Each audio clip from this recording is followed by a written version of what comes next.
ज़्यादातर लोगों ने भगवान राम, सीता, भगवान राम के वनवास, राम रावण के युद्ध, हनुमान जी द्वारा लंका दहन समेत रामायण के पात्रों और घटनाओं से जुड़ी ना जाने कितनी कहानियाँ सुनी होंगी, लेकिन शायद ही कोई रामायण के अहम पात्र मंदोदरी के बारे में ज़्यादा जानता होगा।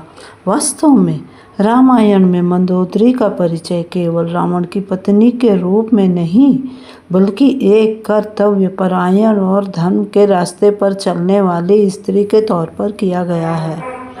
हम सभी ने रामायण में रावण की पत्नी के रूप में मंदोदरी के बारे में सुना होगा, लेकिन मंदोदरी का परिचय केवल रावण की पत्नी तक सीमित नहीं है।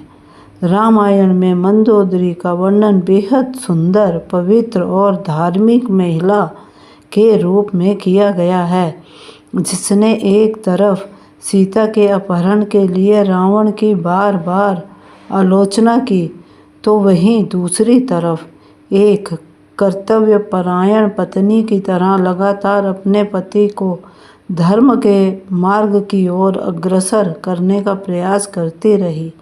हम सभी ने बचपन से भगवान राम, उनकी पत्नी सीता, उनके संघर्ष, भगवान राम रावण का युद्ध, हनुमान द्वारा लंका दहन, अयोध्या नगरी और रामायण के पात्रों और घटनाओं से जुड़ी ढेरों कहानियाँ सुनी हैं, लेकिन बहुत ही कम लोग जानते हैं कि रावण के जीवन में मंदोदरी ने कितने दुख झेले और उसके मरने के बाद मंदोदरी का क्या हुआ।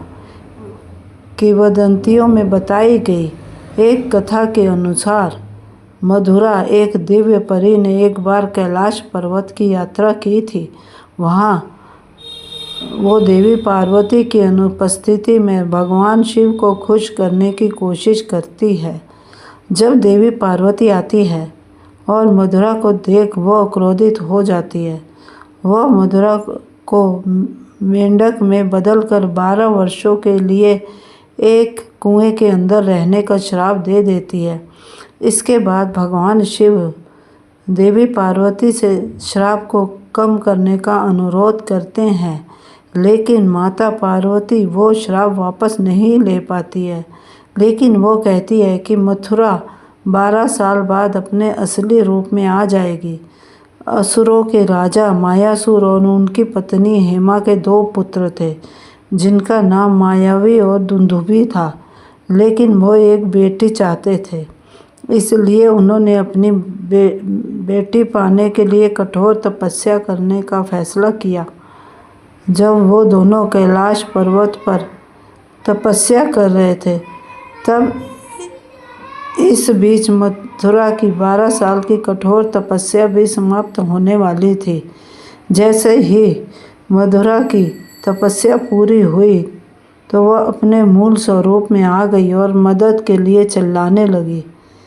मायासुर और हेमा, जो पास में ही तपस्या कर रहे थे, उन्होंने मथुरा की मदद की पुकार सुनी और तुरंत उसे कुएं से बाहर निकाल लिया। बाद में उन्होंने मधुरा को अपनी बेटी बना लिया और उसका नाम बदलकर मंदोदरी रख दिया। एक बार रावण मायासुर के महल में गया, तो वहाँ उसने मंदोदरी को देखा और उस पर मोहित हो गया। उसने मायासुर से मंदोदरी का हाथ मांगा, लेकिन मायासुर ने मना कर दिया, जिससे रावण नाराज हो गया और मंदोदरी को उससे शादी करने के लिए मजबूर करने लगा। मंदोदरी को पता था कि रावण भगवान शिव का भक्त है। इस डर से और अपने पिता की रक्षा के लिए वो शादी के लिए सहमत हो जाती है। रावण से शादी के बाद उसने 2 पुत्रों मेघनाद और अक्षय कुमार को जन्म दिया। मंदोदरी रावण और उसके गलत कामों के लिए हमेशा टोकती थी, यह जानकर कि रावण अपने विनाश के मार्ग पर जा रहा था। मंदोदरी उसे लगातार धर्म के मार्ग लाने का प्रयास करती रही। भगवान राम ने रावण का वध करने के बाद विभीषण को लंका का राजा बना दिया था।